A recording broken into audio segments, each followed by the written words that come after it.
In every slasher film that I love, there are those tropes of those characters. It's the innocent one, who's usually the final girl. There's the stoner or whatever, the skater, the punk kid, or then there's the jock and the cheerleader or the beauty queen, whatever you want to call her.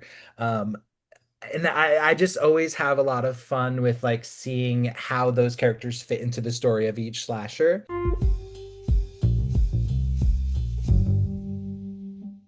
Hi, everyone. It's Dr. Andrew Rimby, aka Andrew. Thank you so much for listening to the Ivory Tower Boiler Room podcasts. And before you hear today's episode, which I just know you're going to love, can you please do me a favor? And wherever you're listening, if it's Spotify or Apple, please rate and review us. Make sure you're following the podcast. Share it with friends, family, anyone you think would just love hearing this conversation. And you can watch our podcast on YouTube. Yes, we have a YouTube channel. It's called the Ivory Tower Boiler Room, and you'll see the video episode. So please make sure you like the video you're watching and comment. I always respond to the comments. Also, we have a Patreon. So if you don't want any of the ads and you want bonus material, join our Patreon. There's a 1 week free trial. It's patreon.com/Ivory Tower Boiler Room. And the free trial is for the professor level. Without further ado, here is today's exciting episode.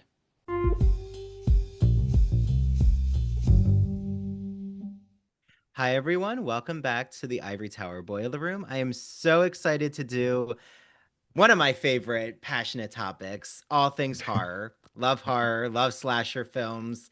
If you saw the new I Know What You Did Last Summer, which when this comes out, this is going to be around Halloween time. So Okay. hopefully you saw it, and I'm sure it's streaming by now. Mhm. Uh, I am so excited to talk with author Matthew R. Corr and singer and actor, make sure I give all the credit. So he was born and raised in New England.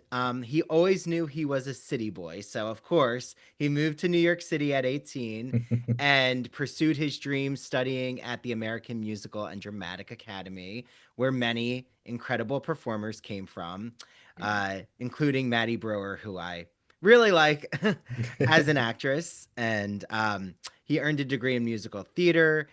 He's performed across the country. He is an author. He lives in Brooklyn with his boyfriend, his cat Logan, and their pug Finn. And I'm so excited to talk about his series called Slasherverse and just all things slasher films. So, welcome to the podcast, Matthew. Thank you for having me. I'm really excited to talk about all this. I love it. So I guess we could start, before we get to I Know What You Did Last Summer, maybe like Mhm. backtracking, when do you remember your experience with horror? Like, was it through film? Was it through literature? A little bit of Yeah. both? Yeah, it was definitely through film first, because ever since I was a kid, I've always loved movies. I think on my letterboxd, I have like close to 3,000 films I've seen in my life. Uh, and that's not including repeat watches as well. So I've always been a fan of film. And I remember the very first horror film that I saw in theaters is when I was 9 years old. My mom took me to see The Blair Witch Project. Mm. And I was terrified, even though like really you see nothing in that movie, but that's what it's all about is the scary things are happening in the darkness, and that's what I was really afraid of. I was afraid of the dark as a kid. So that it really set me up, I think, to love horror, even though I was scared out of my mind. I went home and then I was like obsessed. I was like, what other horror movies can I watch? Take me to Blockbuster. What else can we get that I can get into? And then it was the Texas Chainsaw Massacre, it was Halloween, the original Friday the 13th, all of those sort of granddads of slashers that I started to follow and fall in love with. So that's where it all started. Yeah, film for sure. Well, and it's so interesting, like you being from New England, like talk about a gothic area, just Hmm. like Massachusetts specifically with Salem and Yeah. like the new film, The Witch. But you get your corny, campy hocus pocus and just Hmm. like practical magic, like all of those witchcraft type narratives. And like, did that also, like being from New England, did that have any kind of bearing with horror or those narratives? Yeah, for sure. I mean, like, when when you talk about Ed and Lorraine Warren and like, they had a lot of cases in New England and Connecticut, especially, was like really haunted, and there's so many movies about that.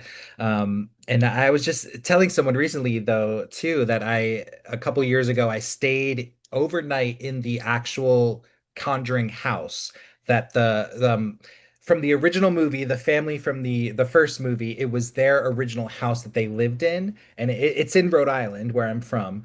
And I finally got to stay there overnight. I stayed with my boyfriend and some family members, and got to experience a little paranormal activity. So that was really fun. So yeah, I don't know. I think, yeah, where you're from is deeply rooted. New England is deeply rooted in hauntings and horrors and ghosts and things, and I love all of that. I'm all into that. I mean, I'm from South Jersey where the Jersey Devil's supposed to Oh live. yes. So, Oh yes. talk about woodsy and the, Hmm. what's in the dark. I always Yeah. find those. I'm so excited. There's actually, and I really hope it's a good film, but it's called Witchboard. Did you see that trailer? It's like, No, I okay, haven't yet. they like kind of in a way do a type of Ouija board, but it's not like a Ouija board. And they like resurrect a witch from like, I guess, a deep rooted mythology. So I'm kind of Love it. curious. I love um witchcraft narratives and Hmm. I love Hmm. paranormal. Like Yeah. The Conjuring, I can't wait for the new Conjuring. It looks It looks so really good. good. Yeah. Yeah. And I really enjoyed the third one too. I mean, like all of those films, I think, have gotten just like a little better with each one. Hmm. I mean, nothing really beats the original, of course, like with the clapping scene, in the basement and that, like that's pretty iconic. But the films have just been really good over time as well. Love them. Yeah. Wait, which is when does Annabelle, the evil doll, enter the picture? The possessed doll, I'll say, Yeah, enter the yeah. picture. So I know she shows up in the first one because they do like a little kind of cold open, I think, of them finding the Annabelle doll, and I think you see them like take it into their basement and lock it away. And then yeah, I don't think Annabelle got her own movie until maybe like this after the second Conjuring film, or maybe in between, I don't know.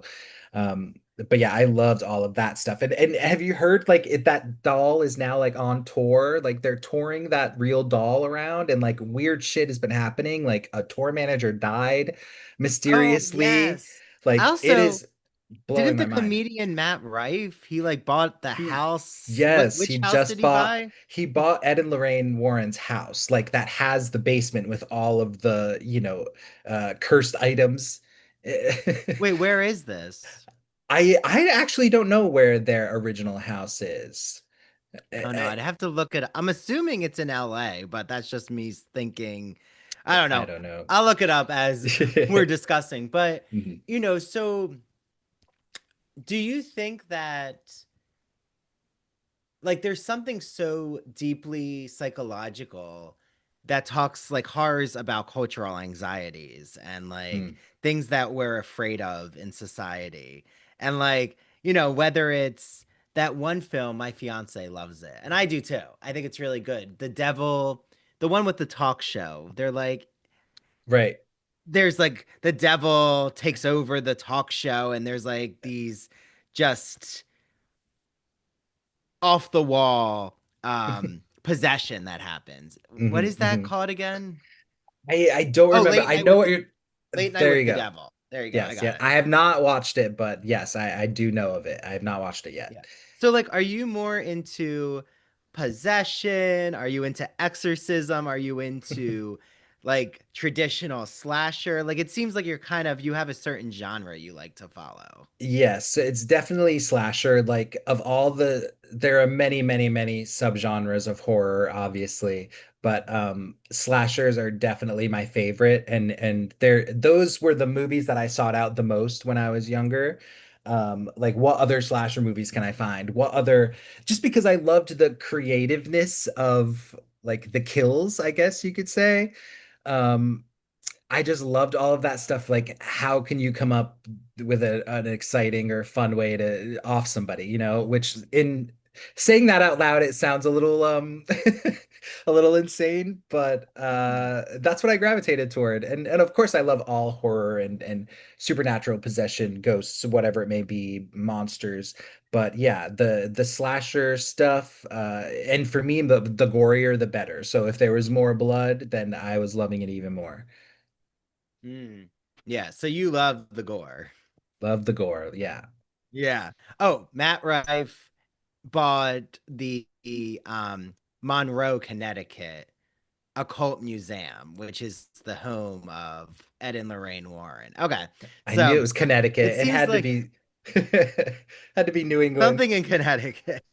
But um so with slasher films, like I mean, let's start with maybe one of the most iconic, which is Halloween. Hmm. Um and like do you remember Mike Myers? Like what about Halloween for you was just really innovative? Like is there something from that franchise that has stayed with you like anytime you Hmm. watch Halloween? Hmm. Yeah, it's just, I don't know, like when I was in high school, actually, I'll start here. When I was in high school, I was in a film class and we had to do a presentation about a film scene and like tell the class about it, the behind the scenes knowledge, all that stuff.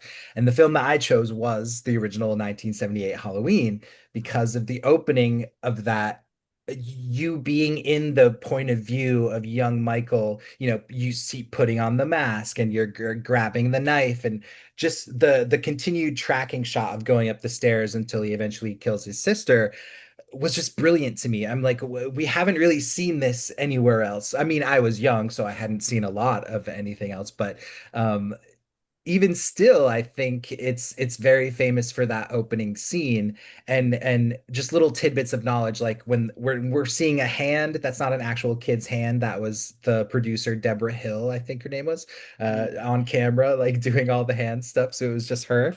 Ah, But I remember just loving stuff like that, and they continued it into Halloween 2018, which I know we're talking about legacy sequels, and I know what you did last summer soon. So I think this ties in nicely. But I think, in my opinion, there hasn't been a better legacy sequel than Halloween 2018, because Halloween 1978 is just already so good and so perfect. And then to continue that 40 years later and like kind of retcon everything else, I loved that idea. And when Michael comes back to the town in the 2018 version, there's a tracking shot of a one shot of him just walking through like the back neighborhood and like going into people's houses. You see him kill someone with a hammer, and then he walks out and goes around another house and in the back, and you see her get killed through the window, and his reflection is just, it's just all brilliant stuff that I yeah, like. that POV is so Yes, innovative. Like, yes. oh well, and Deborah Hill was from Haddonfield, New Jersey. I just love saying that Oh, information because yes. it's South Jersey, but like it's such a beautiful colonial town and Hmm. very similar to the way it looks Haddonfield looks, but it's Hmm. Illinois Haddonfield, which I still Right. think is because the Haddonfield, New Jersey is such an old town that they would have been really annoyed if they had chosen it and then like given them bad press. I mean, I think it Uh-huh. would have given them amazing press like Salem, but Agree, whatever. yeah. You know, I would capitalize it on it if I were them.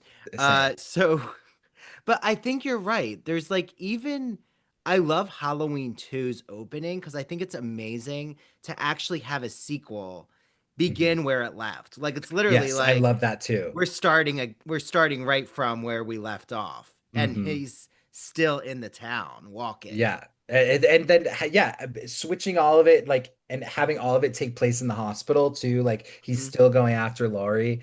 And that was the scary thing about Michael Myers too, is that I didn't love the like brother sister or whatever stuff. That's fine, but like I like that they retconned that, because I do think Michael Myers is scarier as just an a faceless person. Like, you don't know who it is. He has no connection to anybody. He's just psychotic and killing because he loves to kill people randomly. Like, that to me is scarier than any other connection, because you have Yes. no idea who it is or why they're doing it. They're just doing it. I agree completely, Matt. And I think the only Halloween I'm like confused about, and I, talk about it with my fiance, is the season of the witch. Like, Right.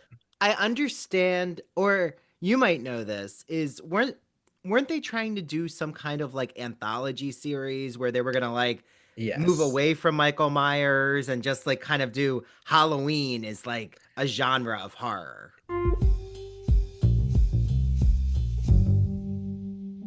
Now that the fall season is here, you may be wondering, okay, I had all of these beach reads, Andrew, but now I don't know what books to read for the fall. Well, guess what? My friends at the Gay and Lesbian Review magazine have you covered.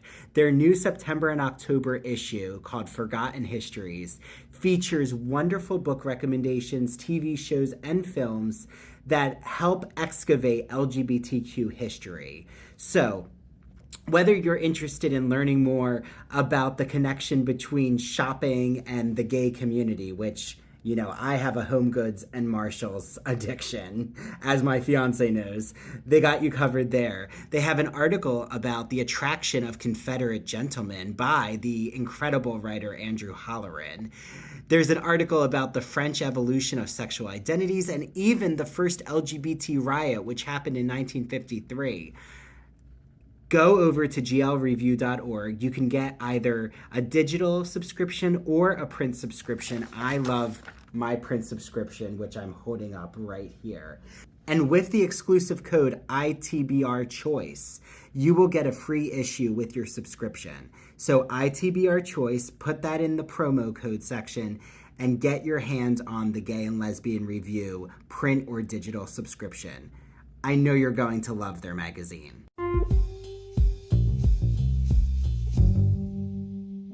Yeah, yeah, that was their goal, is to try something new with the anthology stuff, and hopefully each movie after that would be about something very different in the Halloween realm. But yeah, I think audiences were like, Michael Myers, they had already made Michael Myers so iconic, and like people loved him as a horror icon even back in the 80s, and they were like, what is this? What we're expecting Michael. Where's Michael? He's the best part.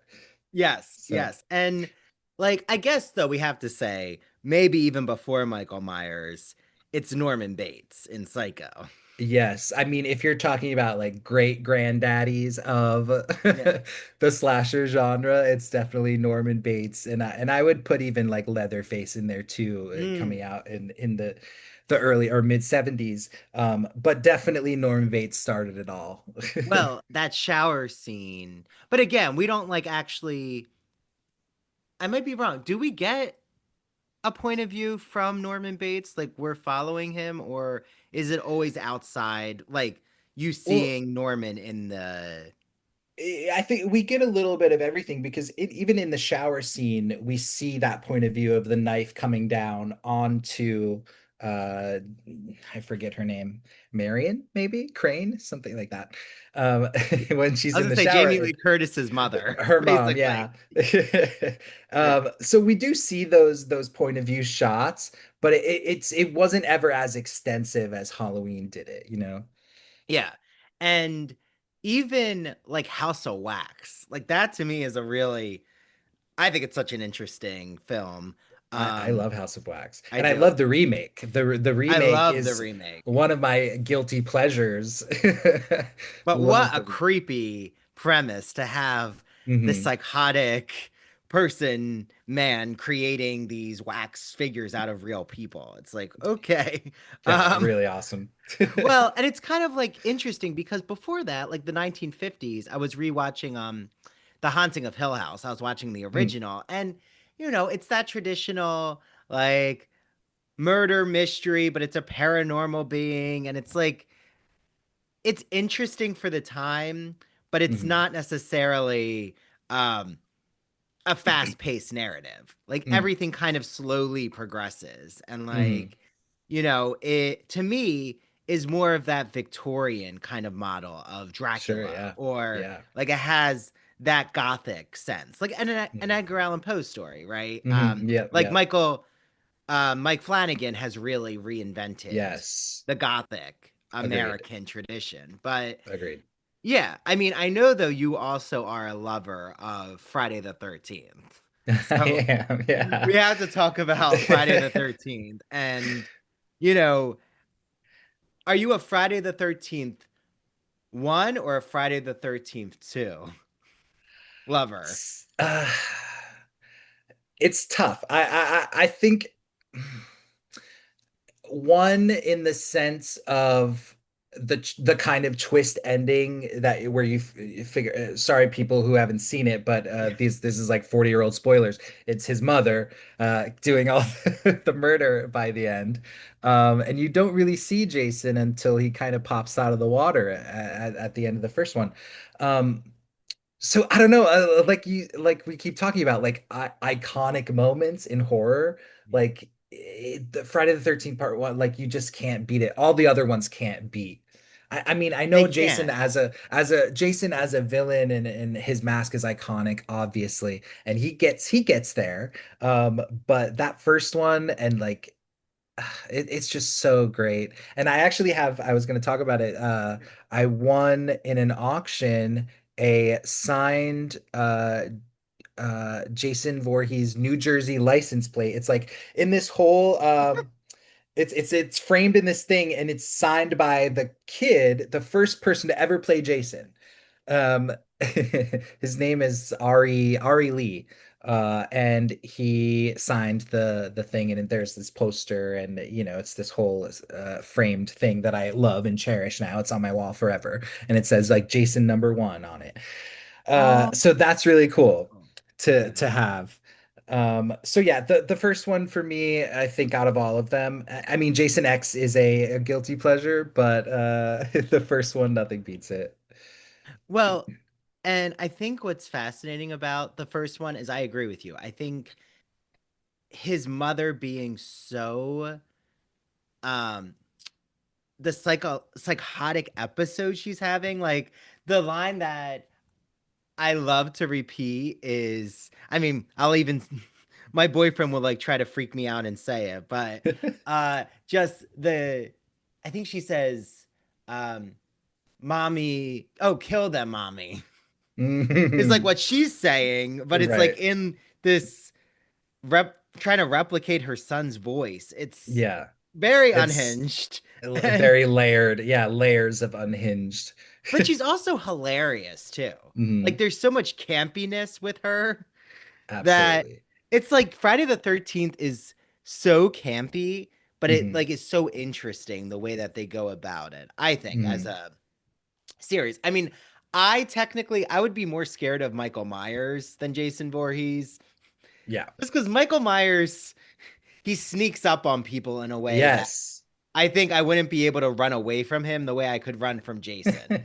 Like, Jason takes a long time That's true. to He's a get to slow you. guy. Well, Yeah. but I think Ghostface is even more frightening in Scream than even Michael Myers. I was hoping we would get to Scream. I wore my Scream Ooh, shirt. I It's like like it. a horror movie club, and he's like holding a VHS. I love this shirt. I don't remember where I got it. Maybe like I a Hot like it. Topic somewhere. Yeah, no, I just got from Walmart actually. They had a Scream. It says, "What's your favorite scary movie?" And I said, Mm, "I need this. Like, yeah, I need it." brilliant. Um, but okay, so Scream, right? We're in the '90s now, Mm. and I mean, I guess we could mention Nightmare on Elm Street. Do you consider Nightmare on Elm Street Freddy Krueger? Is he a slasher killer? Oh, absolutely. Like Okay. I think he's definitely a slasher killer, but they twisted it and made it its own thing with the whole dreams aspect of him. Mm, And I think that's really cool, and that's something we hadn't seen before in slashers. And being able to like bring him into the real world from the dream world, I think is always really cool and fun to play with. Definitely. And the glove is just iconic. Like out of all the slashers, when I was a kid, like I remember being Freddy Krueger for Halloween, and I had the glove and the hat and the this mask thing, and I was obsessed with that glove. Like I was wearing it all the time. Love Freddy. And he's also campy and funny too. Like the first one, he's pretty scary, and then as they go on, like he gets a lot more campy and flamboyant, even, which I love. Yeah, he's like a comes becomes a gay iconic figure. Yes, yeah, and the second film is just gay culture in general. Like, I Mm. don't know if you've seen the documentary Scream Queen. It's all about Nightmare on Elm Street 2 and how gay it was, and the lead actor and how he was gay in real life and how it Oh, affected the rest of his life. It's so good. I'm gonna watch it. No, that sounds great. And Yeah. I mean, something that I also like is the Nightmare on Elm Street. I love the first one. And I think Mhm. that also having Johnny Depp, his early role. Well, Love that. actually, there's a few really iconic actors Kevin who Bacon starred in from slasher films as their like first film, yeah, right? yeah. And not Yep, we just got Johnny the Depp. yeah, there's Kevin Bacon in Friday the 13th. Obviously, Jamie Lee Curtis started in Halloween and that set her career up. I mean, even Nev Campbell, she was doing things like she was on Party of Five in the 90s and she was this up and coming it girl and I think Scream really skyrocketed her as well. Yeah, like without Scream, would she have done or maybe at the same time, isn't she doing at the same time Wild Things or I forget Mm. the genealogy, but it's Yeah, like, she was doing a lot in the 90s. Like she was her and Jennifer Love Hewitt, like oh they were yeah. the 90s it girls. Well, and Sarah Michelle Gellar. Of course, like her being in I Know What You Did Last Summer and Scream 2, iconic. Oh, Scream 2 is so interesting. And well, talk about also a notorious or a female killer who takes on notoriety. Is it Scream 2 where it's the female, the mother, or is Yes, it's that Billy's mother in Scream Billy's mother? 2 with Yes. one of the college kids as well. Yes. And she like has this whole line about uh telling Gail that like you should get a like makeover or something. But it's just again, it's that it's even in Scream being in on the joke, but also being frightening. And it hmm does such a good balance. And I guess in a way, the craft, right? Nev Campbell and the craft is also very, hmm queer camp, but also serious. It Yeah. they're able to do both of these things at once. And I guess, hmm that leads us to I Know What You Did Last Summer, which, hmm who thought you would have such an iconic slasher film set during 4th of July? I know, right? I'm surprised they didn't call it the 4th of July or something like, to capitalize on the sort of the Halloween-esque, we're making another holiday horror film, you know? Yeah. I wonder though, I haven't looked it up, but I wonder if that was ever in the cards for the film, if they were gonna call it Hmm. something like 4th of July. I hadn't looked that up, but I did think about it while I was watching it. Yeah. And I do want to mention too, I looked with Friday the 13th, like it being in Blairstown and that area with the camp. I also had read that at the end of Friday the 13th, the reason that they did the jump scare with Jason is because of Carrie's success with Mm, one of my favorite horror novels is Carrie, yeah, but yeah, also just that film and like the grave scene where Sue goes to Carrie's grave and then the yeah. hand comes up, Love which I'll that. definitely clip for social media because I showed it to my students when we were doing the Carrie Broadway musical, which Love it. I'm obsessed with that Uh-huh. history too. Yeah. And they were so freaked out. It was so fun. I love scaring them, Matt. But That's the best. I would love scaring them too.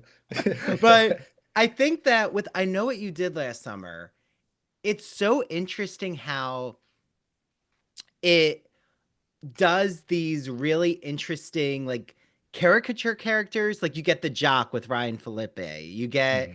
like the more introverted Julie James, you get the prom queen like Mhm. Helen Shivers, and it like really does all these stock characters, but it also does something new with who the killer is and like why the killer is going after them. And like what do you remember about watching I Know What You Did Last Summer, the original?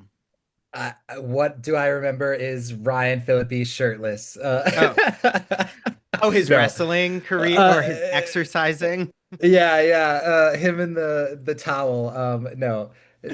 Jokes aside. which is replicated in the new one. Did you notice that kind of nod to the Yes, original? there were a bunch of little parallels and nods to the original, which I did enjoy. Um, but going back to tropes though, like those character tropes, I love that shit. Like for Hmm. slashers especially, like I think character tropes are so important to the slasher genre. And finding a way to like make them new and refreshing is always really fun, which is what I tried to do in Camp 1985. I'm sure we'll get to that eventually. Yes, Um, yes, yes. His novel, but his novel. No, yes, yes. no, talk about it. Yeah, like how did, how I does that make its way into your work? yeah, yeah. Because in every slasher film that I love, there are those tropes of those characters. It's the innocent one, who's usually the final girl. There's the stoner or whatever, the skater, the punk kid, or then there's the jock and the cheerleader or the beauty queen, whatever you want to call her. Um, and I just always have a lot of fun with like seeing how those characters fit into the story of each slasher. And so when I had the idea for Camp 1985, the first book in the Slasherverse series, I knew that I wanted to play with those tropes as well, but sort of flip them to make them of the digital age, I guess you could say. So now the jock is the dancer on the TikTok-esque vibe, and the prom queen is now like the beauty makeup guru girl, and the innocent is now the girl who does her dog is the influencer, and or the stoner is now like the prankster of the TikTok age. So I tried to like do little parallels like that. The nerd is now the Twitch streamer, the gamer. So I had fun with like using those old like classic tropes and kind of flipping them to try to make them a little more modern to today. Mm.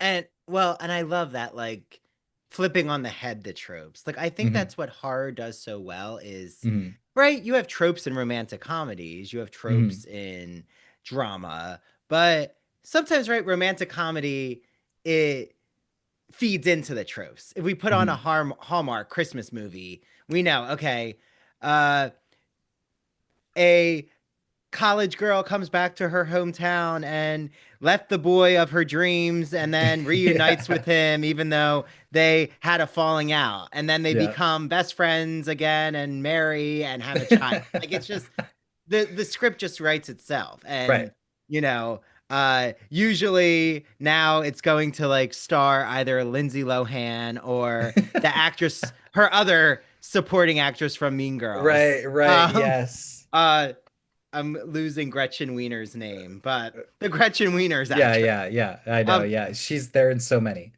yes, and I think though with I know what you did last summer and the new version, um, the nods are so important, and I think that's what I liked the most about the film Hmm. is like kind of what you do in your own slasher verse is like you pay homage but you make it new, and I think Hmm.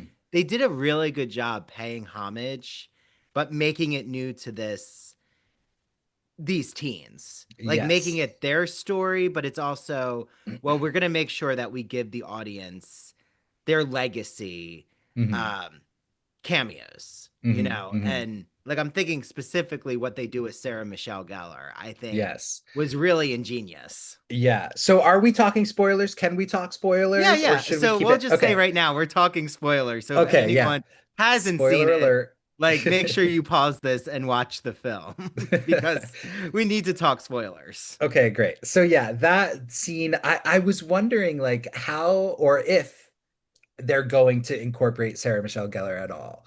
Um, because she's so iconic in that role. And I was like, they have to do something because I loved seeing her on the t-shirt of was Mm, it the podcast girl Tyler was wearing it or someone was wearing it and the it had her podcast, face on it. yes, the podcast girl. Yeah, so that actually was my favorite part of it. The podcaster, like loving the original story, like the original true crime sort of aspect of I Know What You Did Last Summer back in 1997.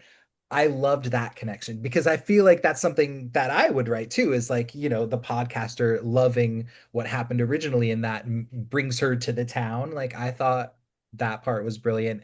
And Mhm. even in the when I guess her whole kill really is an homage to the original, taking place in the same store, the bridal shop or whatever Yes. that store was. Um, and going up the elevator thing, like she's pulling herself up, and I was like, oh, okay, they're doing a callback, great. Yes, And and that whole connection, loved it. yes, and like having also I thought the podcast was so wise, like to have someone who has this insider knowledge and Hmm. like is Hmm. obsessed with it and Yeah. is going to teach Danica the inside information that she like no one from Southport in the young group cares. Like Yes. they don't care about Yeah. like how Southport was in the 90s this slasher horror story. Hmm. Hmm. So like to have her revitalize that narrative, I thought was really interesting. Same, yeah. I give that respect to the writers in that way because they can use that character as a device to sort of remind the audience and the characters, as you said, of what happened, and they can catch you up in that way. And I really liked using that character to do that. Yeah, I the only thing that I have it wasn't an issue, but I have questions about is Mhm. just the whole like I feel that there's a lot left unsaid, and I'm not sure if that's because they're waiting for the sequel to this, which I'm definitely think there's going to be something with having Mhm. Brandy at the end reunite Loved. with Jennifer Love Hewitt, and like they're Loved like, that. okay, I Yeah, got who are you, we hunting girl. down next? Yeah. We're gonna do it, and which was incredible. I mean, I thought that was really exciting, but Mhm. I didn't get the whole like the pastor like with um the man who we're assuming dies in the car accident at the beginning. And Yeah. like in that car accident when I was rewatching the film, like I don't get why he tries to grab Teddy's coat and grab Yeah. instead of like wouldn't he be trying to get out the door? Right, yeah. That's something I thought of too, is that I don't remember the jacket thing ever coming up again, which I guess Teddy's dad, he was an important higher up guy, like he could have covered up the jacket be his jacket being found. I get that part, but I was waiting for that to come back and it never did. And also I was thinking of that too, like just get out of the car, like nothing's happened yet, really.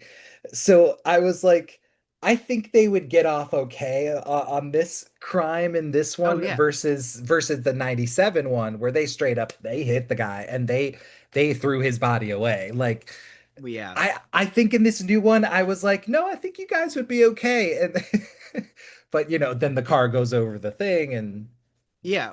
Well, this is where I kind of wonder, like, I have a theory, which is because we find out at the end that Ray is in cahoots Mhm. um, with Stevie, yes. Yeah, So, yeah. like, Stevie works for Ray, like, and Stevie's brother is supposed to be the one who died.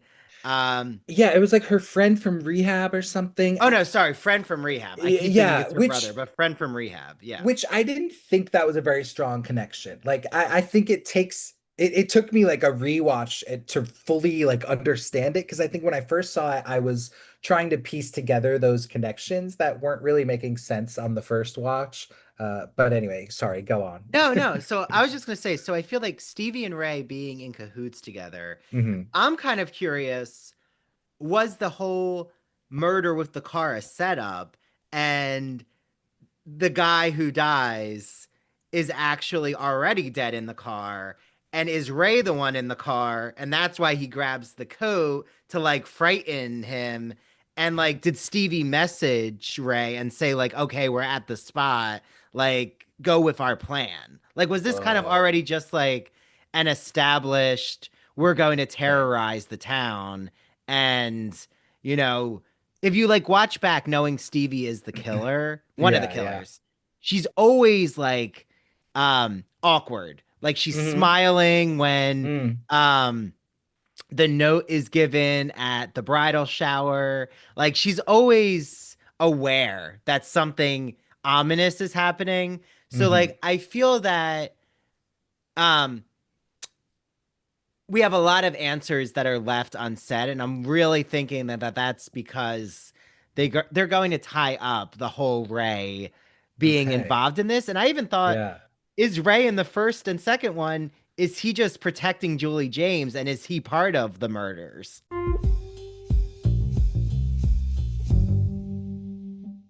Now that the college semester has begun, you know that there are so many books that I can't wait to recommend to you all. Well, my favorite independent publisher, Broadview Press, has some incredible books that have just come out. One of them I'm actually using in my writing course. It's called Writing on Fire, a fierce yet friendly guide to writing humanities essays in college by Rachel Tukolsky.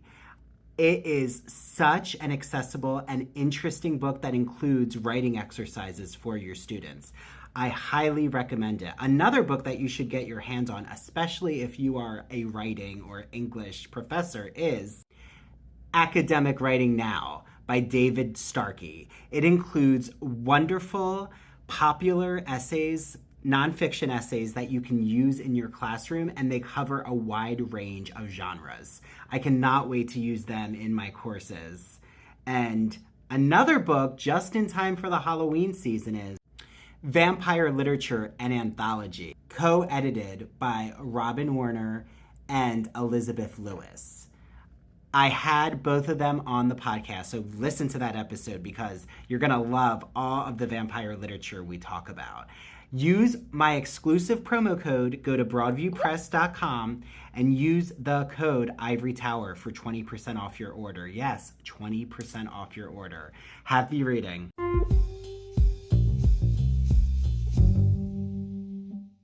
Are you a fan of classic Hollywood movies? Are you a fan of queer cinema? Then do we have the podcast for you. Hello, everyone. I'm Christian Garcia.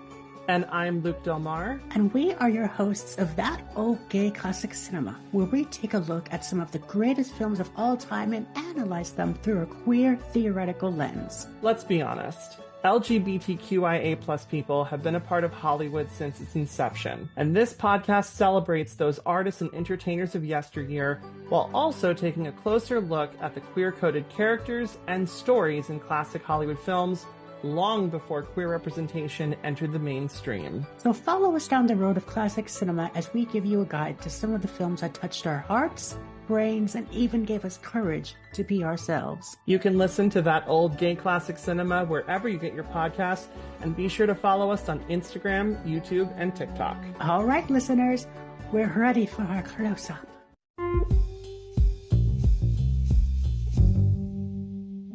Like, Whoa. Yeah. I have a hard time thinking that Ray all of a sudden had a psychotic break. I Like, felt that way too. Like, because when he confessed it all, I was like, but in the first two, he was such a like a good guy, like I'm the good guy, like I'm gonna save you, and he always does, and he's always the guy that's there. And so I was like, this is kind of an intense flip, but I mean, it's been how many years? Like people do change over time, obviously. Like he was a high school, college age guy in the first two, and now he's well into, I don't know, late 40s, early 50s. So but that is a really interesting theory that he could have been involved all along, because rewatching the first one too, when he's already on the boat at the end and mm. when Julie doesn't really trust him to begin with, now you're making me think about his motives throughout the entire franchise. That's Well, actually really fascinating.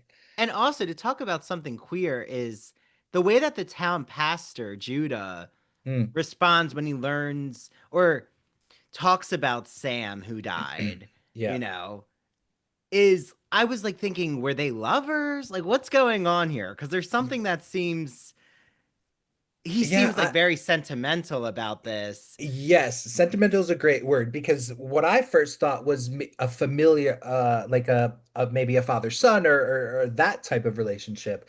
But I mean, it could very well be, I mean, it is the church, you know? That well, and then who is the woman who's like helping the pastor? And she reminded Yeah. me of Kimmy. Is it Kim Kepler or Kim? Who's the one from Full House? Whoever Kimmy is in Full Oh, House, like she, oh yeah, the neighbor. Yeah, yeah, yeah, she gave me like very yeah. awkward. Kimmy vibes, yeah. Like she also seems very suspicious. Yeah, and she only had like that one scene, or well, like I don't remember her being in a lot of it. Just she says these little things here and there that are kind of like mysterious tidbits, and then she's gone. So yeah, I'm curious if they do a sequel to this, if they'll delve into like the church's involvement at all. Yeah. Well, and do we ever actually see Sam's body? That's another thing that I don't think so either. Because as soon as they said, "Oh, Teddy's dad is gonna cover it all up," then that's pretty much, I assume, what happened. So no one knew anything really. So Well, I don't and then know. I like Go the ahead. question is Sam still alive? And is he Yes. gonna terrorize and take over it as the Hook person? So that's the thing in the sequel, then maybe he's the one who sent the next letter to Julie that she got, Mhm. because he's still alive and now he's taking revenge for the people that took his revenge before. Yeah, I think though it is like it's so the only thing I was thinking is why did Ryan Felipe not get any Yeah, like did he just no, not want to be part of this or do like I people don't not know. really like I care I about would him being in it? I think he's a big part of the first one, not only for gay men Yeah. or queer men or queer people in general, because I do think that he was a lot of queer awakening for a lot of people. Um, I was curious if they would include him, but I just don't know how, because with Sarah Michelle Gellar being in the dream sequence, that whole sequence, if you think about it, was very different than the rest of the film. Yeah. Because the whole rest of the film, we don't get those fantasy vibes, those sort of like dream vibes. We only get it in that one scene, and it only happens that one time with that one character. Yeah. So I do think it is a little bit of an odd scene, but I do think it's a really nice callback to be able to see Sarah Michelle Gellar in that role. Yeah, I agree. I wonder if they like had a talk about would Teddy in like the steam room.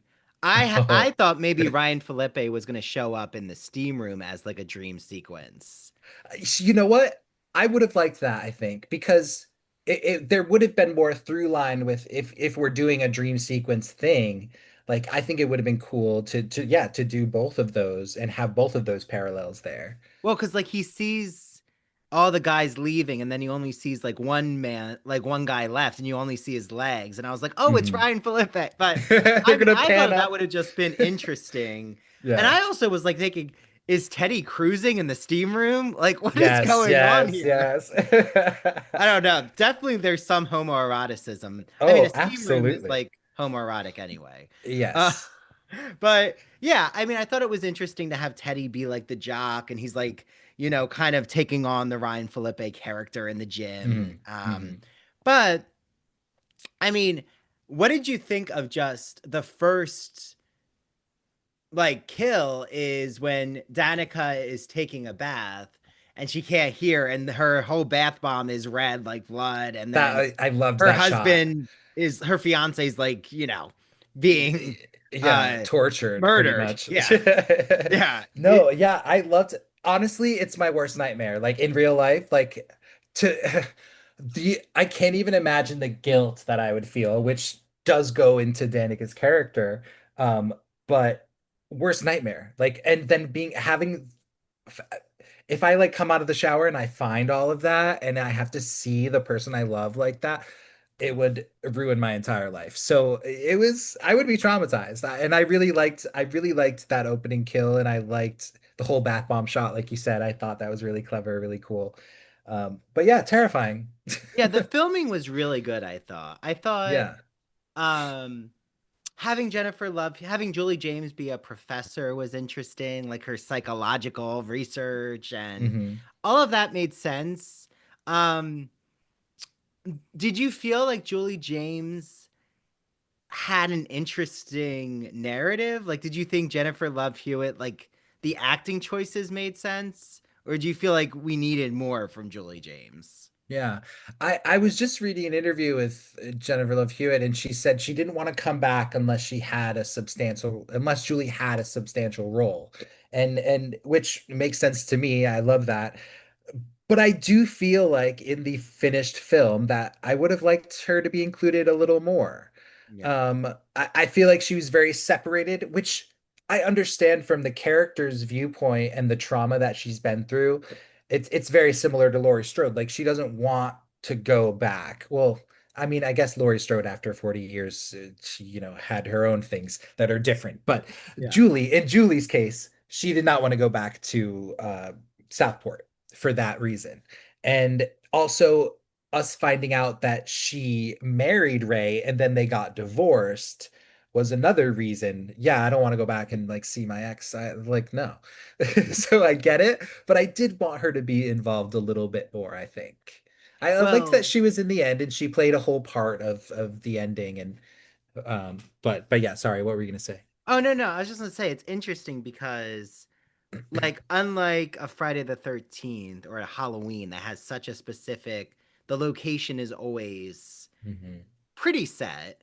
Um Scream isn't, right? Like Scream, they're like They're all over the place. going from like Northern California to LA to Yeah. like, New New York York City City? somehow. Mhm. you know, I feel like I know what you did last summer is interesting because the second one, it's almost like they're kind of teeing up that the second one was in the Caribbean.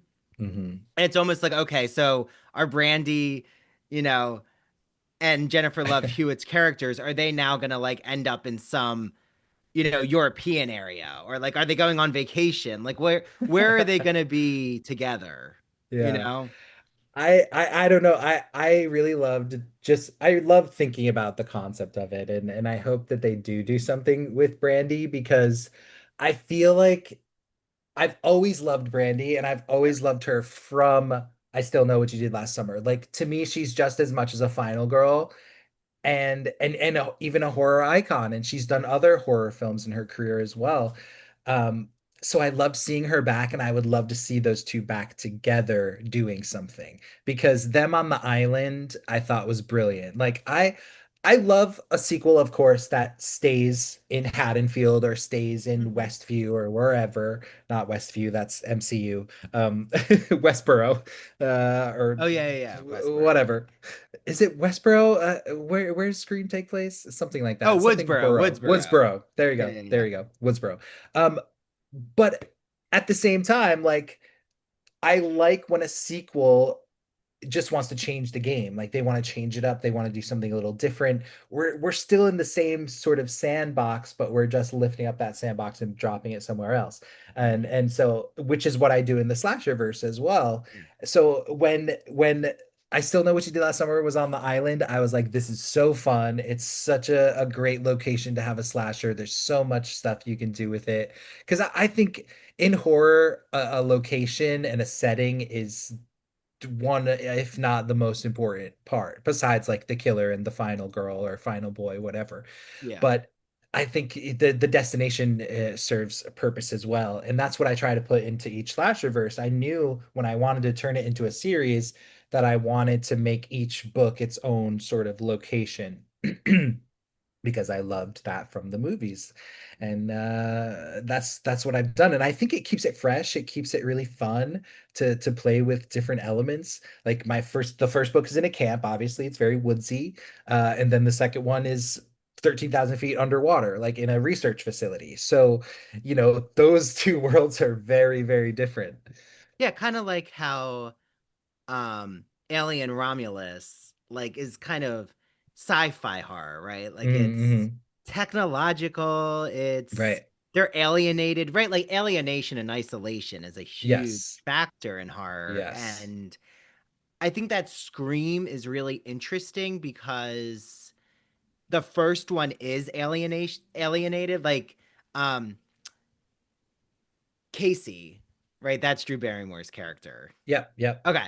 Is isolated, right? Like a house is Hmm. isolated, but then eventually you start to get them very um in populated areas, like with New York City. Like Hmm. the kill of the film professor. Like she's Hmm. surrounded by people, Yeah. but still somehow Ghostface manages to get her. I think though it's very like I wonder how you think about alienation or isolation in your slasher verse because I feel like now they're kind of playing around with you have some franchises that really thrive on they need that isolation, like The Hmm. Strangers Hmm. is a huge one, right? Yeah, yeah. Like if there were people all around, I don't think um the torture would be happening like that. Right. But Yeah. then you have like them playing around with Midsummer, which like Hmm. is this whole cult group thinking. So, how do you manage that in your own writing, Matt? Like how you're gonna isolate or put characters together? Yeah.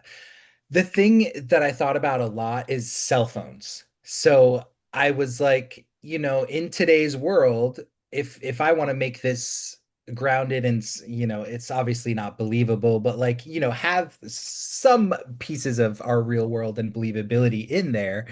Um, Everyone has cell phones, obviously, and the internet exists. So, that takes out a lot of uh problem solving, I guess, like from the past slasher films. Like everyone didn't have cell phones, so you couldn't just like call 911 as you're running away from a killer.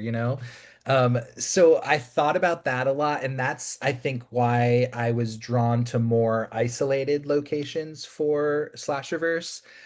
Because in Camp 1985, it's a camp designed specifically to unplug, so they get their phones taken away, like, so they don't have that issue.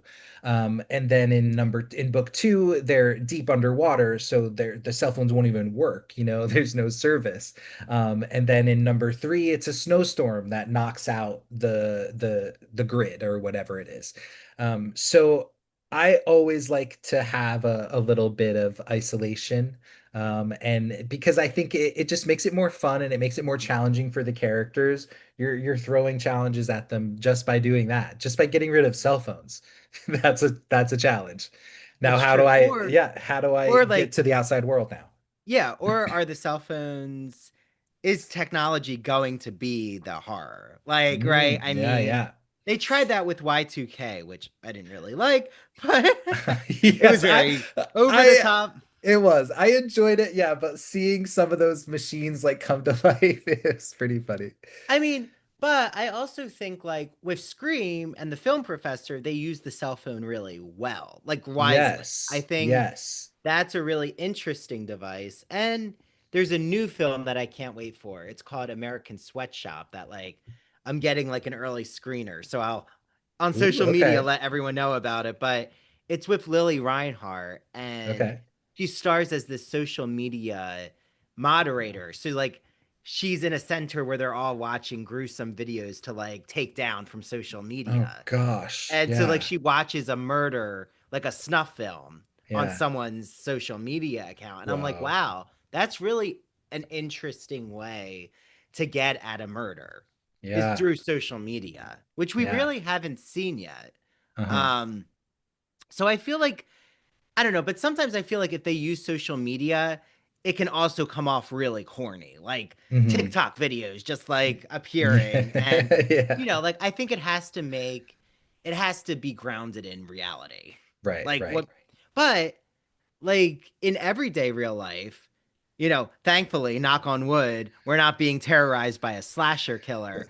But a lot of people, younger people especially, are being terrorized online on social Yeah. media.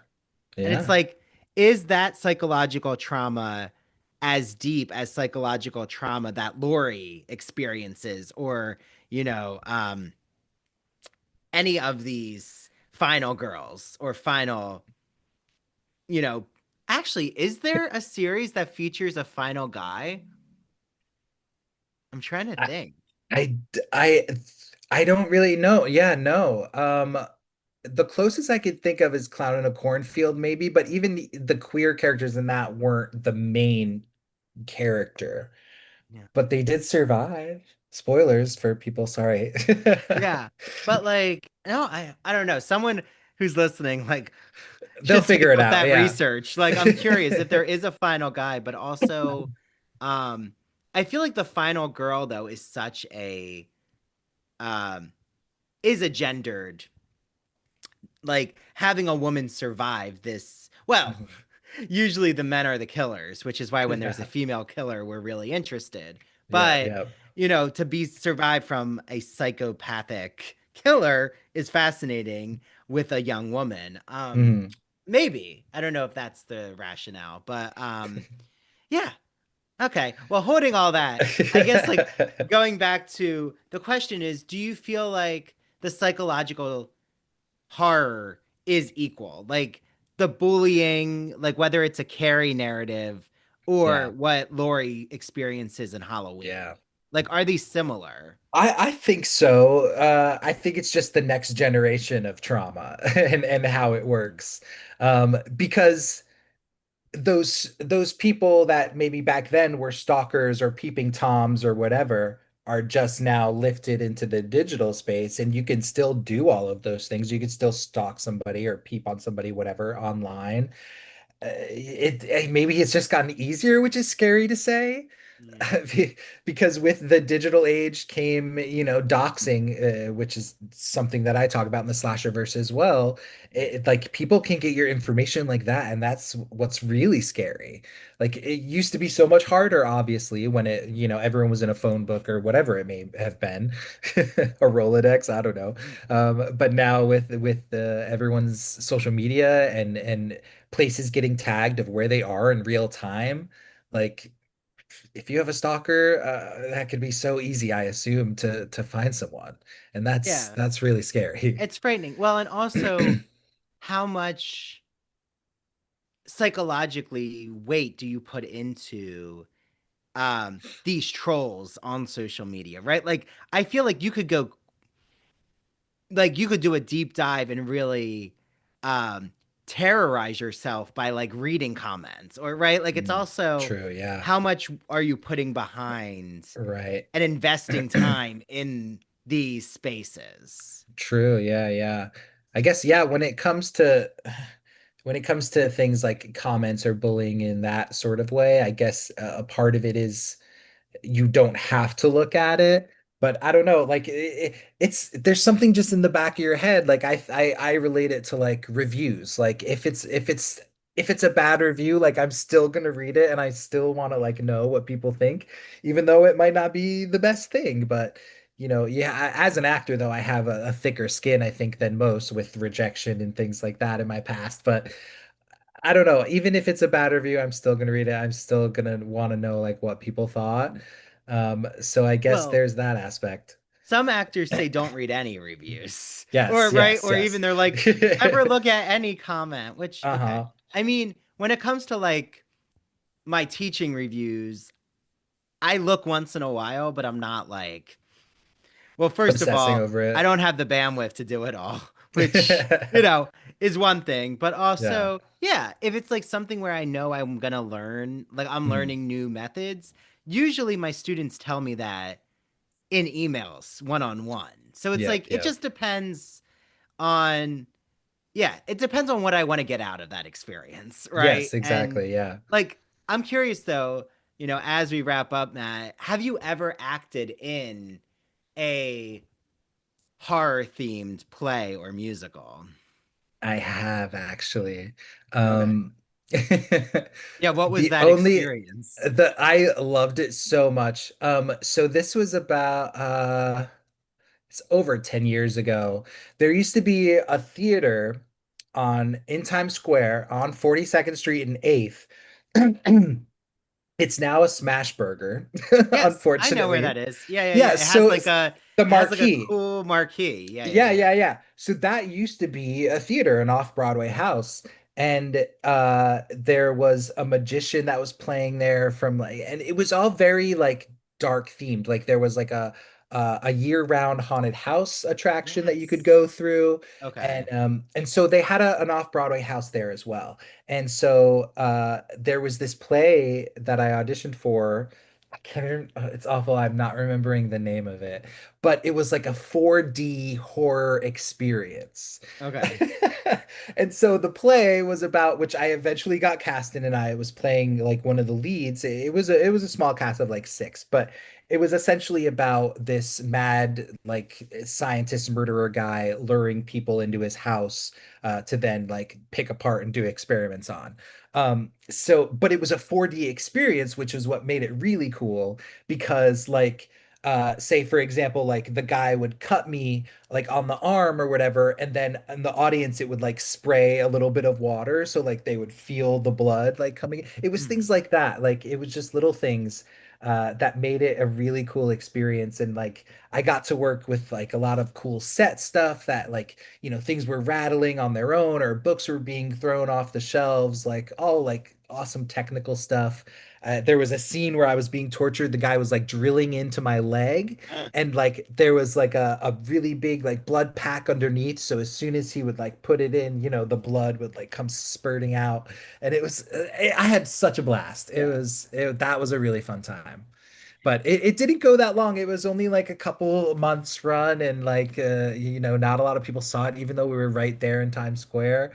But I loved that whole experience, to Yeah, be like I honest. always wish there were more horror gothic themed musicals on Broadway, but I think, Hmm. I mean, you have Little Shop of Horrors off Broadway, Right. right? Yeah, yeah. But I feel like, here, wait, can you hear the workers outside? Someone's like, No. okay, good. Nope, The you're good. lawns, there's like lawnscaping. Okay, but like I guess there's not a lot, I'm assuming, of horror and gothic on Broadway because they have to like keep that audience year round.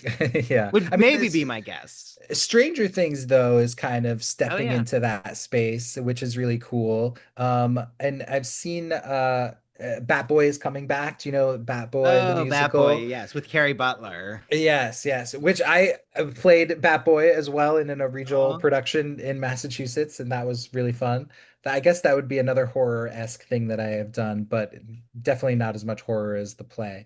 But yeah, I would love to see more horror on Broadway, like or horror musicals in general. I just like the technical stuff. Like I want to see the blood, like you know, I want to see all the practical effects, and I Yeah. love all of that and how it works, and it's just so Like I fun. always wanted them to bring Dracula back. Mm. Like I know that there has been Dracula, but it never really like Yeah, had a I long know. stay.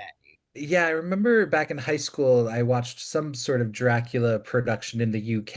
It was online that I stumbled upon, and like it was strange. There was a lot of blood, which was great, but it was a strange little musical. I don't know. I would love to see it come to Broadway I though. mean, I think they should do Hocus Pocus. I don't Oh know my why that hasn't God. happened, but Right?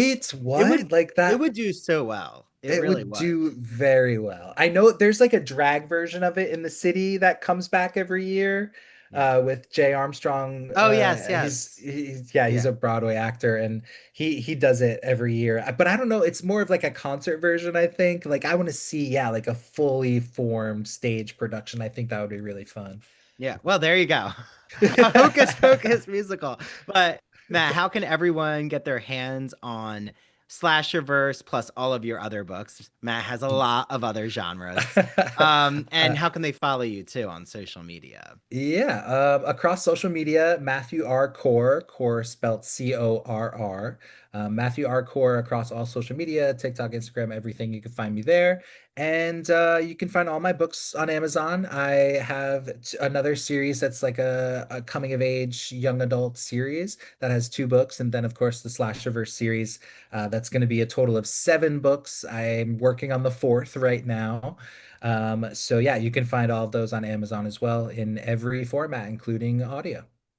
Wonderful. Thanks so much, Matt. This was such a pleasure. I love everything horror. So, Yeah, but honestly, fun. What this was a fun. blast. Yeah, I love talking about this stuff. So I'd come back anytime if you want me to. Yes, please. When your new book comes out, we have a Yeah. lot of horror films coming out this year. So, True. Yeah. maybe I not on Broadway, but horror films they are Yeah, we got definitely them. box office hits right now. Yes, absolutely. Yeah, thank you so much. Such a wonderful time, Matt. Yeah, thanks for having me. See ya.